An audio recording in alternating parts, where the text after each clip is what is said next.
Russia, Ukraine.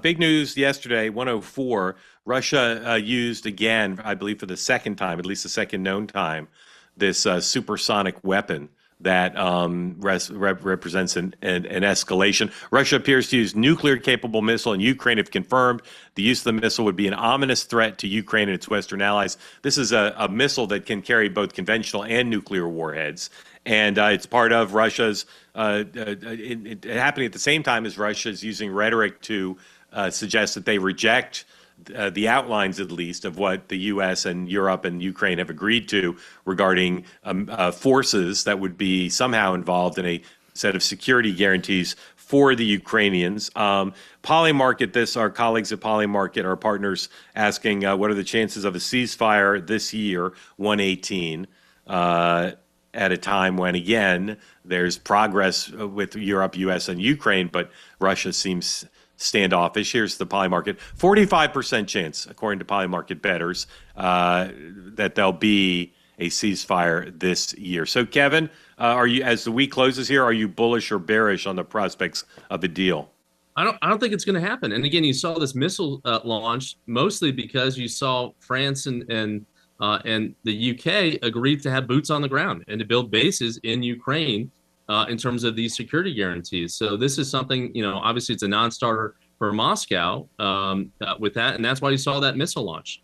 So again, Putin, as we've talked about previously, especially with Larry too, is not going to agree to any of these kinds of situations, especially with any foreign troops on the ground in Ukraine, let alone them building bases. So, I just see this going forward as a stalemate.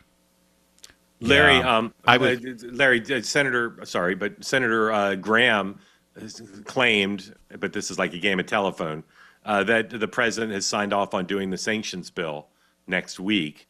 Does that seem to you like that's going to happen? No, I think that's wishful projection from Senator Graham's part. Otherwise, you would have, I think, probably heard it from the White House first. I was so bullish a couple of weeks ago after the Nick Kristof article, after the framework, which I assumed wouldn't have gotten leaked out in the way that it did if there wasn't some indication from Witkoff or someone dealing with Moscow that they were somewhat on board. Yeah. Now, after last night, you look at the last year, the things that have brought Trump to publicly express how pissed off he is at Putin, it's this kind of thing that we saw last night. And so I think the end result here is he's going to sign off on selling arms to European countries that will arm then Ukraine, and he's going to wash his hands of this, I think. Yeah, I think that's a great point, Larry. I mean, Trump hates that stuff when he sees innocent people. To his credit, and we saw a situation in Syria and unilateral actions that he took in the first term, he hates to see the death and destruction, especially women and children. So I think that actually affects him. Yeah, and again, it comes on the heels of his turning 180 about whether Putin was telling the truth about whether the Ukrainians tried to hit one of Putin's homes.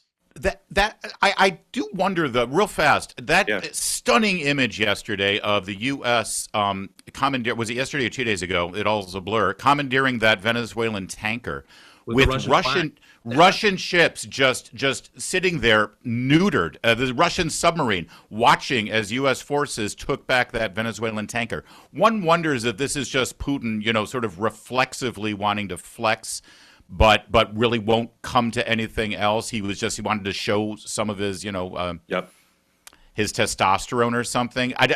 Russia seems so marginalized right now after the Venezuela action. Yep. Oh, okay. They say that something that's easy is like a walk in the park. Well, easier than a walk in the park, hit the subscribe button, be part of the two-way community, never miss an episode, be part of our conversations. Thank you for your service to America. And don't forget, you can now listen to the morning meeting and Two-Way Tonight on Apple, Spotify, or wherever you get your podcasts.